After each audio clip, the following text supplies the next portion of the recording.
Yes, Mr. President, ready na po kami na i-pay out yung binigay nyo na sa amin na 13 billion, Mr. President. To include yung 3 billion from the tourism, saka 300 million sa teachers, yung mga non-teaching position.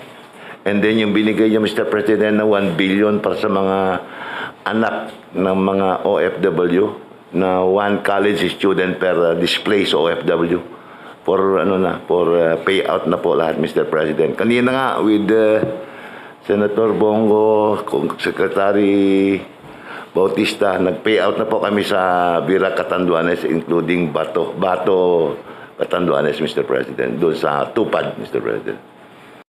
Okay. Sunny, you're the premier office, but everything seems to be all right on your front. You have no report to make.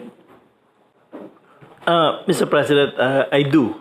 Yes. But it is regarding the GDP numbers that were released today. So, would you want me to? Go ahead. So our experience with COVID-19 over the past several months tells us two things. First, the economy is strong enough to recover if we enable it to do so. Second, our best recourse is to help the economy. To help the economy is to manage the risk. Managing the risks instead of avoiding them will allow us to safely open more of the economy and help Filipinos recover their sources of income. This will also put the Philippines back on its solid growth and development trajectory. The third quarter of 2020 saw the country dance with the virus, 2 steps forward and 1 step backward. In August, the National Capital Region and neighboring provinces reverted to modified enhanced community quarantine status for 2 weeks to respond to the increase in COVID cases and to help prepare the hospital's critical care units. Earlier in June and July, Cebu City also reverted to enhanced community quarantine and then MECQ to improve its health system. Several other local government units also went back to the more stringent quarantines to save lives. These actions gave us time to expand our capacity to deal with this contagion. From zero capacity in February, daily testing reached 111,600 on November 4, with 160 labs providing RT-PCR testing, while daily testing reached a peak of 46,597 on September 11. From a handful of DOH personnel as contact tracers, we now have over 253,442 trained contact tracers deployed across the country as of November 6. More testing and vigilant contact tracing led to the detection of more cases, as expected, but the far majority at 94% are asymptomatic and mildly sick. Most importantly, we have reduced the number of future infections because we have also implemented more effective isolation protocols. Around 393,961 total cases as of November 7 reported deaths number 7,485, equivalent to a case fatality rate of 1.9%. This is much lower than the 17% in April.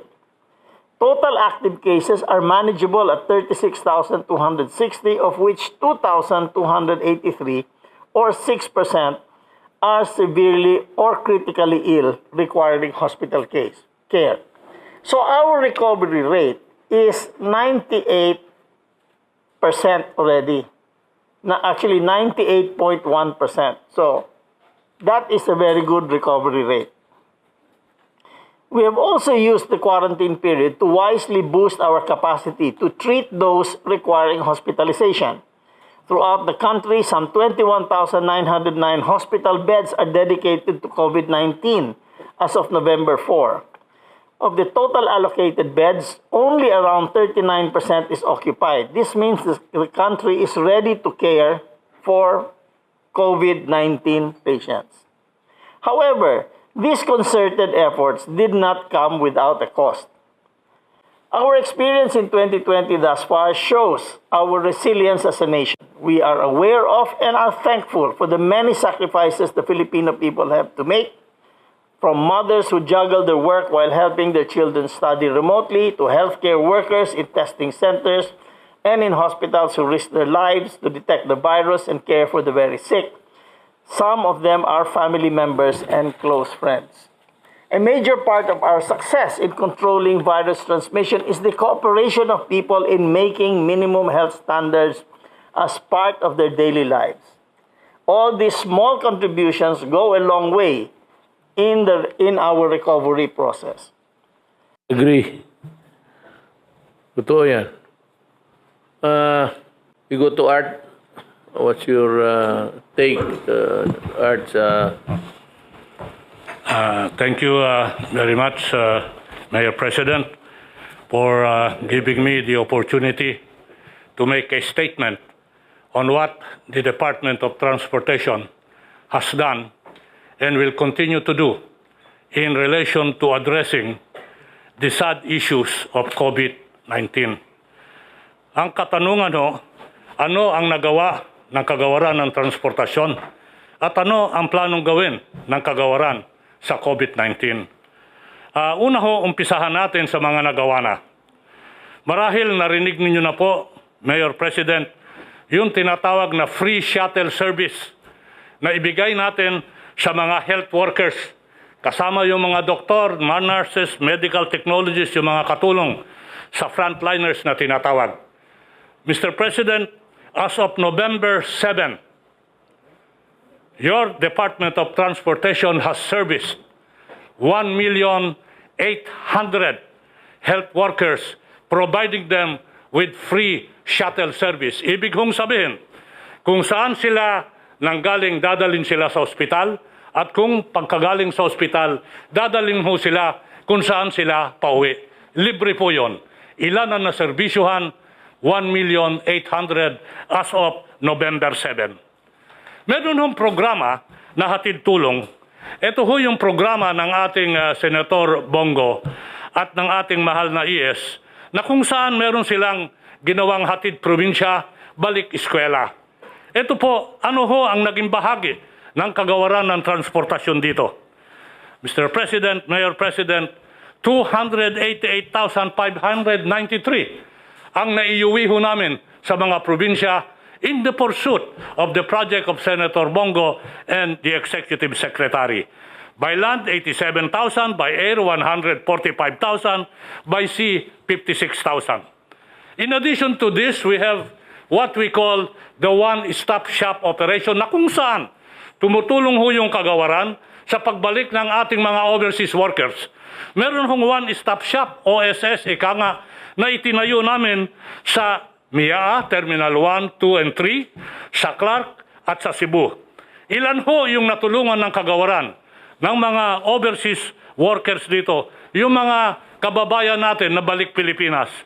466,542, Mr. President.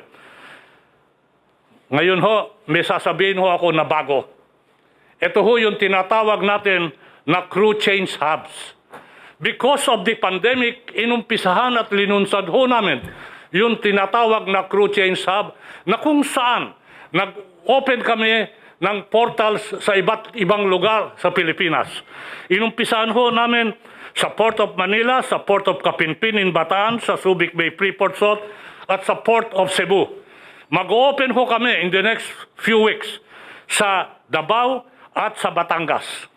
As of today, as we speak, ang naserbisyohan ho natin na barko na kung saan dumadaong sa Pilipinas at napapabilis ang pag-disembark na mga seafarers, 875 ships.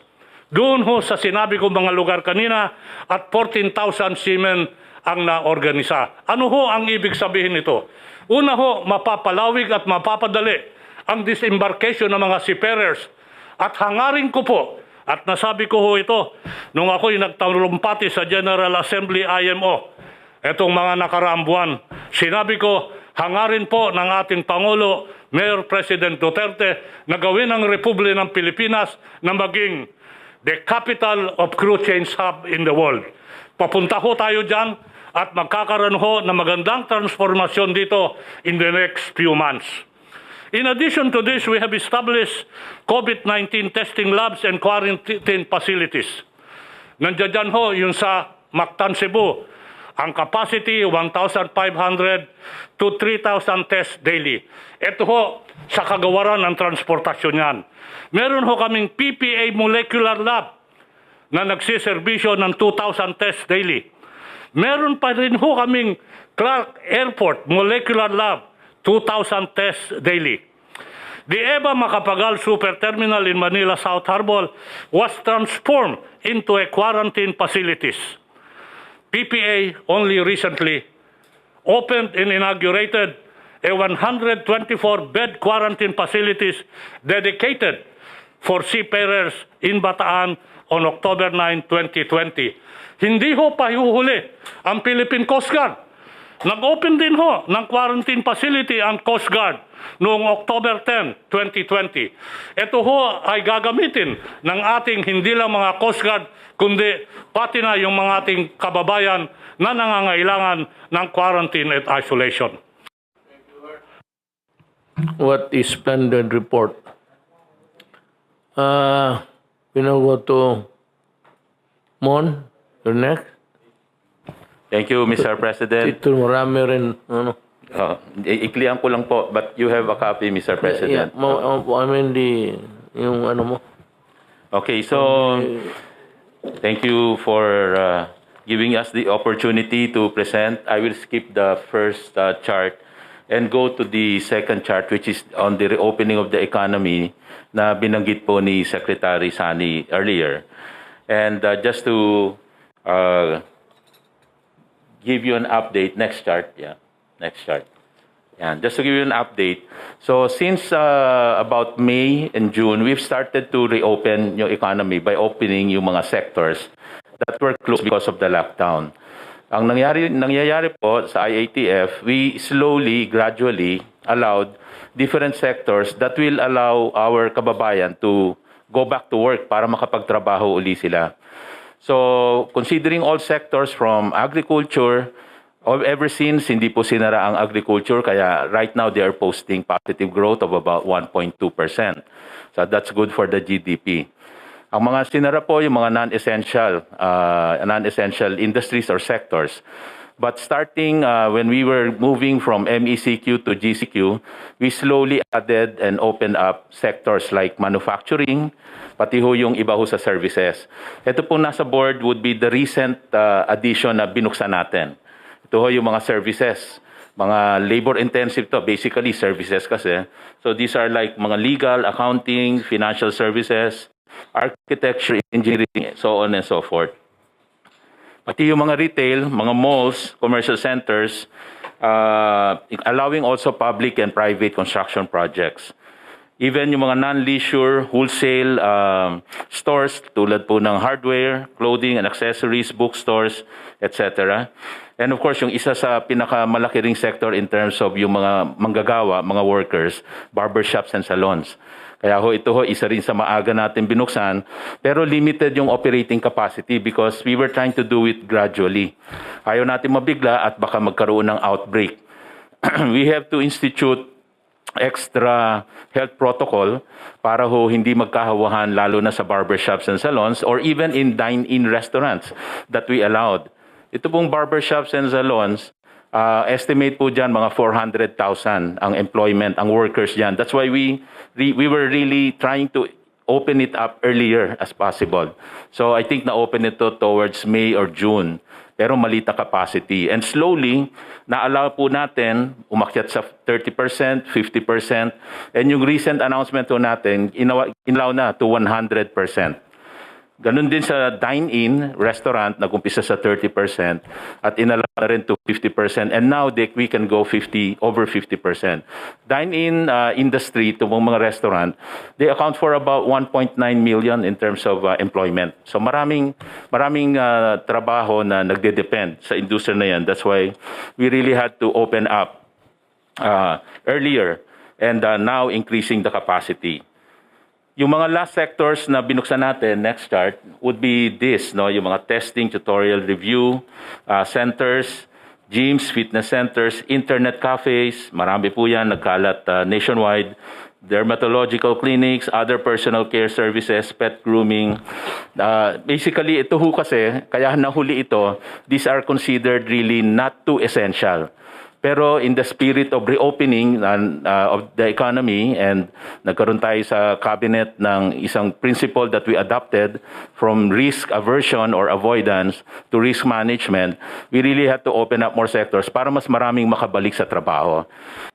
And next chart, please. And ang parating paalala natin, so that we can reopen further, we have to follow yung 7 commandments, yung minimum health standard. The wearing of face mask, face shield, no talking and no eating, especially in public places, especially in public transport, allowing more ventilation, hindi kulob ang isang lugar, keeping physical distance, frequent disinfection, and syempre not allowing symptomatics and really isolating the positives.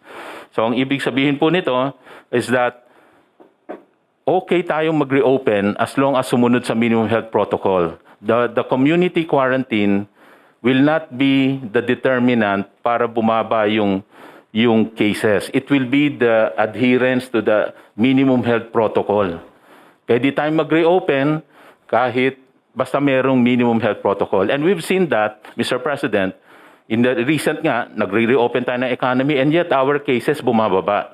So ibig sabihin wala sa reopening ng economy yung pag-increase ng cases. Basta sumunod lang dito sa minimum health protocol. Salamat po. It was a good report. May we call upon Ruli? Panahon na. Mr. President, Senator Bongo, members of the Cabinet, magandang gabi po. The purpose of my presentation is in two parts. One is to give the members of this forum on the effort of the SWD and other agencies to address the effects of typhoons, particularly Typhoon Rolly, and an overview of the SWD programs and activities vis-a-vis implementation of Bayanihan 2. So, for the situation for Typhoon Rolly, there were 5,360 affected barangays, more than 500,000 affected families, with more or less 2 million affected individuals. Next slide. With regards to displaced persons and families, there are 9,878 affected families, with more than 39,000 affected individuals inside the evacuation centers. Next slide. On the other hand, 11,022 affected families with 44,954 affected individuals are outside of the evacuation centers and are staying with their relatives, friends, and neighborhood. Next. For the damaged houses, more than 38,000 or rather 33,000 are totally damaged, and more than 128,000 are identified as partially damaged houses.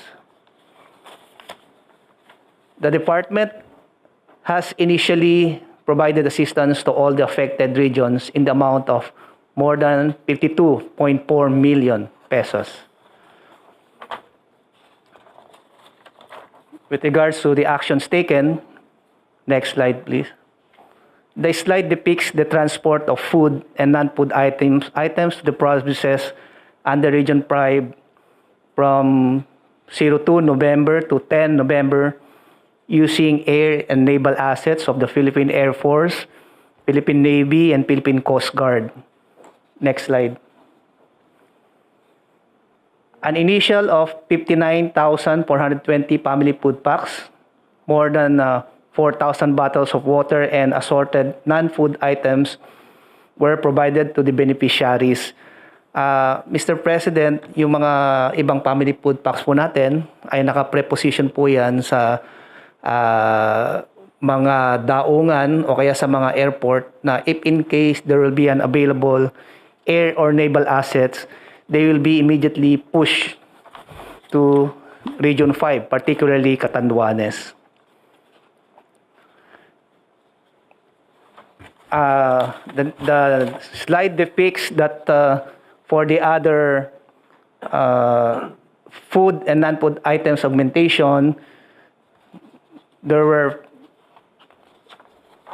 19,491 family food packs were distributed to the beneficiaries of NCR, Region 3, 4A, and 4B. Next slide. At present, the department has a standby funds which is also used as quick reaction funds amounting to 226.1 million pesos, wherein 184.7 million is available at the central office while the rest is distributed to the different field offices. Mr. President, nag-usap na po kami ni Secretary Abisado at nagpapasalamat po ako sa kanya dahil sinabi po niya na i-replenish po niya ang quick reaction funds ng DSWD. Thank you. Anybody? Tapos na siguro yung user. Mr. President, I do not have any presentation to do because the DOJ's participation in the anti-COVID campaign is basically supportive. So that means to say our active participation in the IATF to ensure that all rules or guidelines being crafted by the IATF are in accordance with law. Also, our participation is in the continuing investigation and prosecution of all violations of health and quarantine protocols.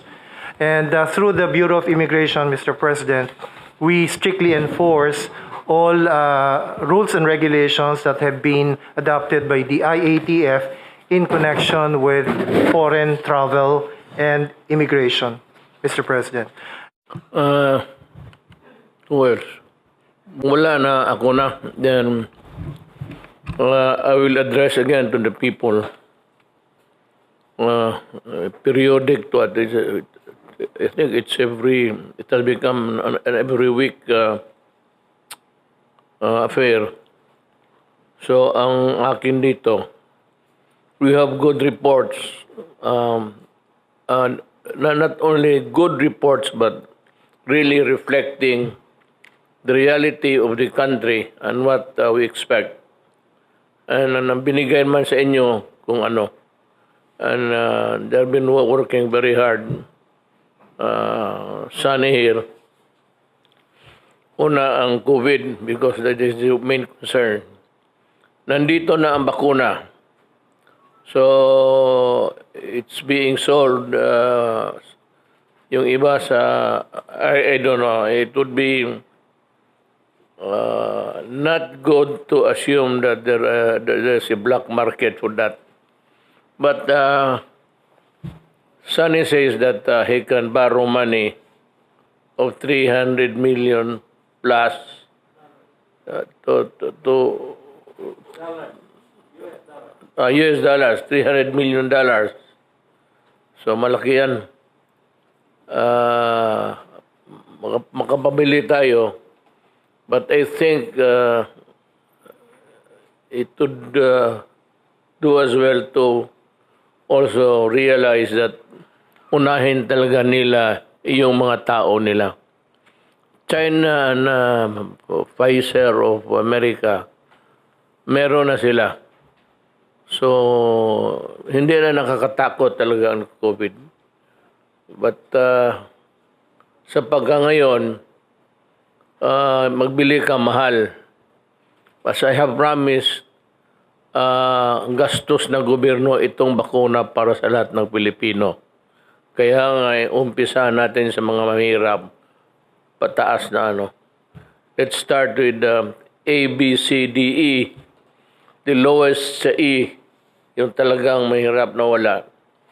Then, paakyat tayo dandahan sa D.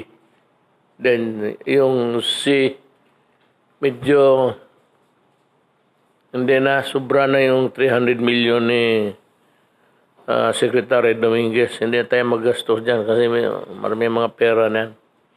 AB crowd, yun yung mga milyonaryo, mga multimillionaire.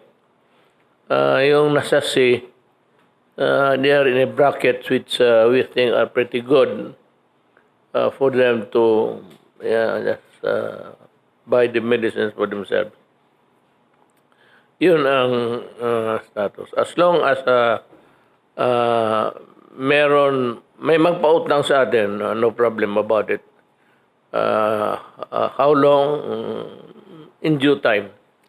Ngayon, hindi sa ayaw natin bumili. O wala pa tayong mabili kasi sabi ko, ang vaccine sa Amerika was binili na kaagad ng, I think, the federal government made a first installment. Binili na. So, you can expect that within the few months until next year, all of those vaccines produced will be used for the Americans. Same story with the European countries na successfully developed the vaccine, including China. Yung sa China, yung Sinovac, pati nila yung Sinopharm. I think they have already. Again, we have to keep in mind na they have a population to worry. And that population is not easy. Americans have about 340 million plus. And China about 1.3 billion.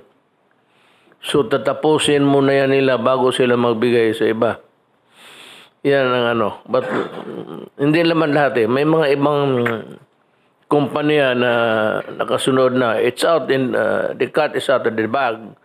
So probably yung paggawa niyan, kaya na kopyahin ng iba. So yan mga kababayan ko. Basta mabakunahan kayo. Wala kailan maghintay lang tayo, pera, makahiram tayo kaagad. Ang supply, ang problema. Kung sino yung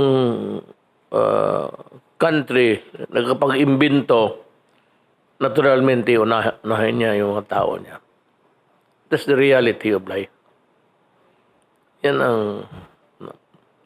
So the vaccine is there is hope for mankind. Pero ako, wala pang bakuna, pero hindi na ako takot. Maybe not, depende sa swerte mo sa buhay.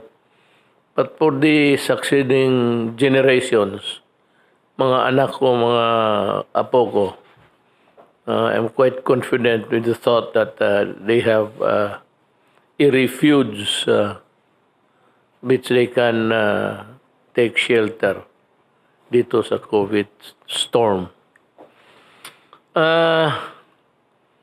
Sa corruption, sinasabi ko naman sa inyo na galit ako talaga. And I will not only investigate you, I will expose you to the public para malaman ng tao na niloko ninyo yung gobyerno.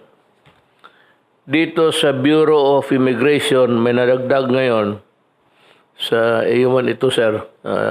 Under the Bureau of Immigration is under the Secretary of Justice.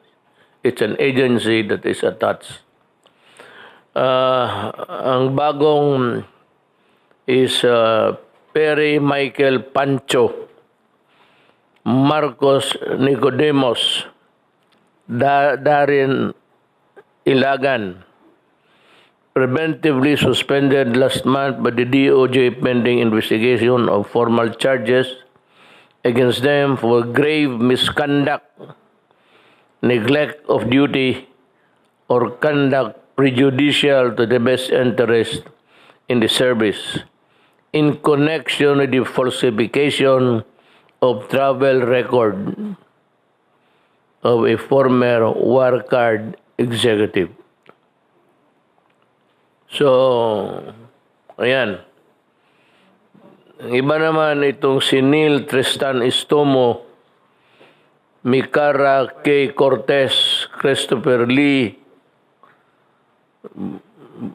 Totoo ba ito si Christopher? Di ba ito si Dracula? Christopher Lim. Roland Lim. No, it's just a joke. Pero totoo. There's such a person known as Christopher Lee. Itong si Stomo Cortez Lee Lim, preventively suspended last month by the DOJ pending investigation of formal charges against them for grave misconduct, serious dishonesty, gross neglect of duty, and or conduct prejudicial to the best interest of the service in connection with the Pastilla scheme. Wala na ito. Then, may bago tayo sa Department of Public Works and Highways. Ang na-harvest natin na mga supposedly, it's not good to call them criminals, but eventually if they are charged and convicted, they would be Wilfredo Agustino, Rudy Canastillo, Edward Canastillo, Susel Kaligan, dismissed by the Ombudsman September 21, 2016 for grave misconduct. Leia B. Negre, dismissed by the Ombudsman on 20 October 2016 for misconduct in relation to the acquisition of excessively priced lamp post. Marami ito. Itong pumasok noon sa China.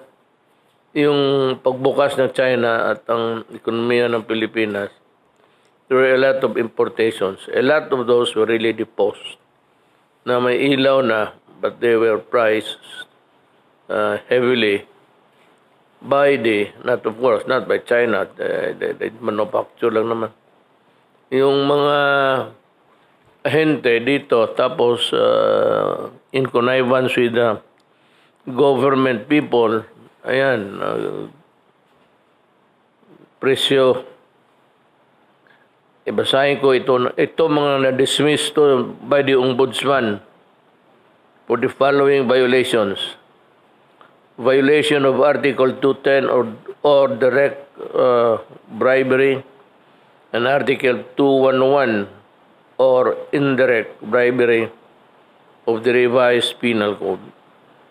You can pronounce it bribery or violation of Section 3E of the Anti-Graft and Corrupt Practices Act.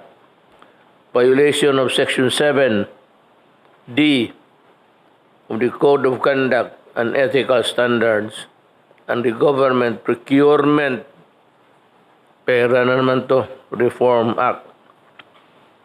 Ito si Ricardo Paulican, Elmer Calo, Pedro Mercado, Agatonico Galarita, Doroteo Ilagan, Harold Simari. Meron pa. Abutin tayo ng umaga nito. Ubos na ang mga empleyado. You know, kayong mga do not ever think that you are indispensable in the scheme of things sa gobyerno. Maraming Pilipino dyan, mga graduate, na mahuhusay, na may honest. Marami yung walang trabaho ngayon. Kaya kayong taga-gobyerno may trabaho, take care of your position. Do not allow even a dent of anomaly na dumaan sa opisina mo. Kasi sabi ako, stricto na ako ngayon until at the end of my term. Pag makita ko may sisirain mo lang.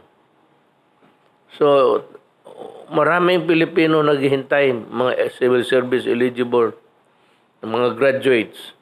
Marami akong pampalit sa inyo. Do not ever think that you would count in the large context of governance. So, dismiss ito sila. Kita mo sa karami magastos ang laway. Gano'n. Minsan dito sa Coco, gano'n ko na. Ako naman ang uminom ng Coco. Employees dismissed. DPWH.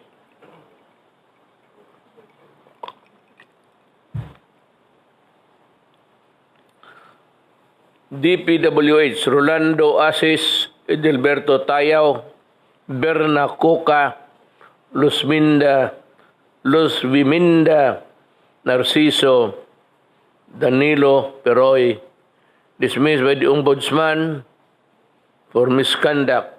They executed bidding documents after award. May bidding after the award na. Imbis bidding award, may award bidding. And implementing of the rehabilitation of the Paglaom Sports Complex in Bacolod. Linti nga. Tiga na nga. Dito na tayo itabo sa inyo. Dismissed by the Ombudsman, Ray Alcantara of the Local Water Utilities Administration. Dishonesty, grave misconduct, conduct prejudicial to the best interest of the service. Then may isa pa tayong bright boy, Elmer Riderico, dismissed by the Ombudsman on April 6, 2018 for grave misconduct and conduct prejudicial to the best interest of the service. He engaged in fraudulent and irregular bidding, causing undue in the award and the subsequent implementation of the project. By the way, do not ever think that itong kasi dalawa, administrative pati criminal. Yung minsan sa administrative sa opisina lang, it's the secretary, yung head na mismo, and they can dismiss you. The other opisina na mayayari ka, ang ombudsman. So dalawa yan. Pero itong mga dishonesty, grave misconduct, conduct unbecoming of a public officer, ito administrative lang to. Sa opisina ninyo, matanggal ka sa trabaho, suspendido ka. But, itong dalawa, it will not stop here. The Ombudsman will file, kagaya nito, he engaged in fraudulent and irregular bidding, causing undue delay in the award and the subsequent implementation. Anak, Elmer Roderico, the government will file criminal charges against you. Dalawa talaga ang tama ninyo dito. Criminal, pati alis kayo sa opisina ninyo. Meron dito si Noel Pineda, Edward Del Rosario Sevilla, Alberto Cainhog. Ganon, dismissed by the Ombudsman. Gross misconduct and conduct prejudicial to the service. DPWH pa rin tayo. Eufrenia Cabaya, Helen Asinas, Wilson Tagbo.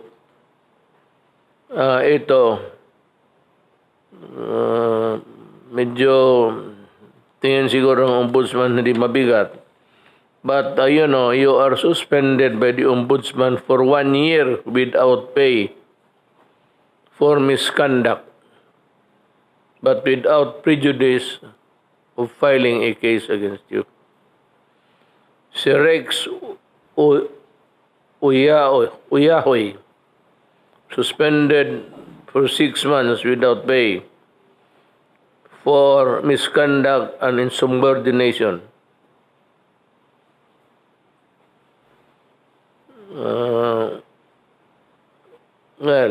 Ang tingin ng ombudsman dito nakalagay, granting a request for a modification.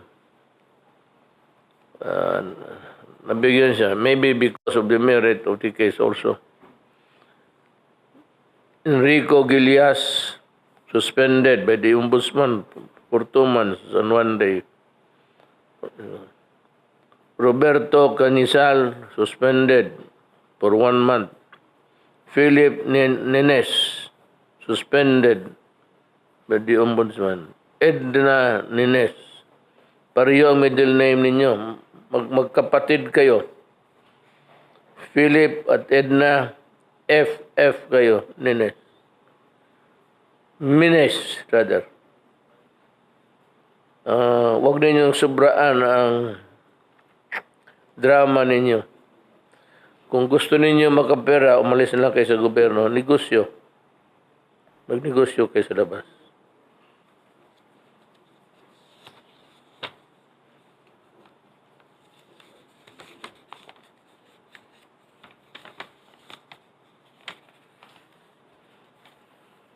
Sunny Boy Oropel, suspended by the ombudsman for 1 month.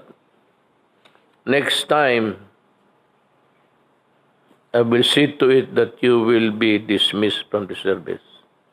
Arnaldo Bonifacio, suspended by the, by the office, siguro. Next time, because sa administrative, pwede kang mag-appeal hanggang sa opisina ko. Pero pagdating sa lamesa ko yan, since you are known to be a malikot ang bulsa ninyo, you were suspended only. Next time, Arnaldo Bonifacio, I will dismiss you from the service. Lahat yung suspended.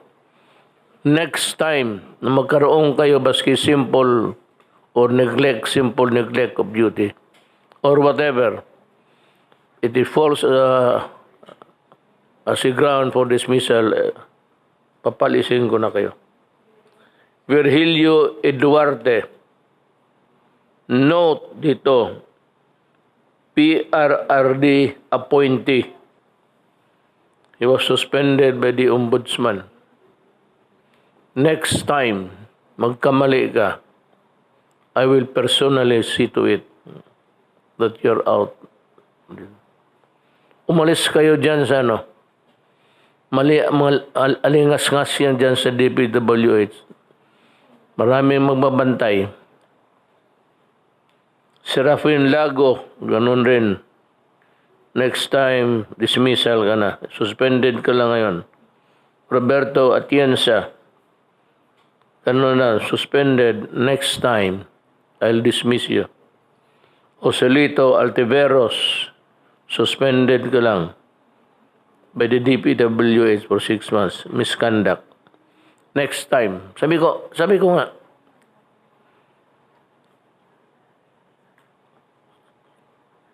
maraming Pilipino naghahanap ng trabaho. Every year, we are producing so many thousands of graduates.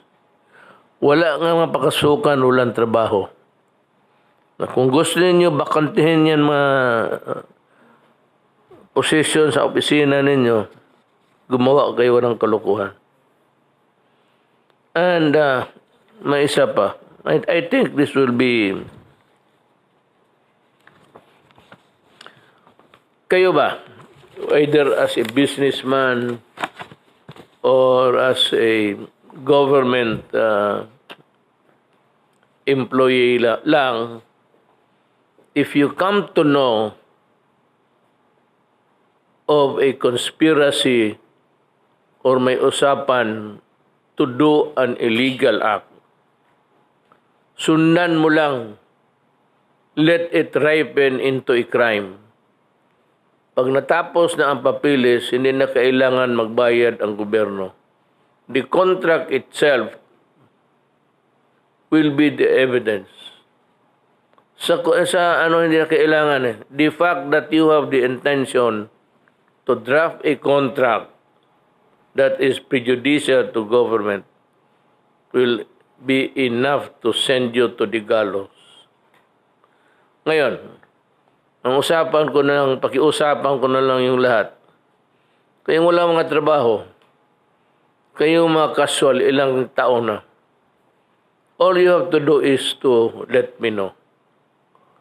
And may price ako. Pagka mayroon kang malaki, if it's a malaking sindikato, ghost project ni director, putang ina, I'll give you 50,000. Bulong mo lang baski sino. Yung kaibigan mo, huwag ka na magbigay ng pangalan. Sabihin mo lang yung kontrata, dito, ganito. So yun sa gobyerno, maybe Secretary Roque or Sunny Dominguez. Pag mamalaking mga contract, huwag mo lang sabihin pangalan mo, ibulong mo lang na niluluto yan.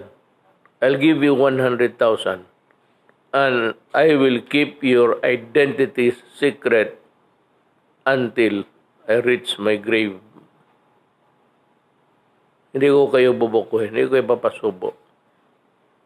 At kung nalaman kayo, tapos hinaharas kayo, paalamin mo ako, I will deal with the devil. Yan ang gusto ko.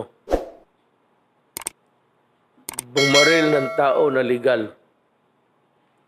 Kaya kung inaano ka, tinatakot ka, paalamin mo ako. I would be happy to make you happy. Okay? So, dyan tayo magtapos, mga kababayan ko. Take note of my yung 50,000, 100,000, yung malaki. Bulong mo lang. Huwag kang magbigay ng pangalan. Pag namin na totoo, bantayan lang namin, then I will allow it to ripen to a crime. Pagkatapos, kami na ang bibira. Then, pagdating ng panahon, balikan mo doon ka kay Secretary Tugade, sabihin mo, Secretary, di ba ako yung nag-report? Kung si Secretary Tugade, yes, I remember you. Tama na. Bayad ako.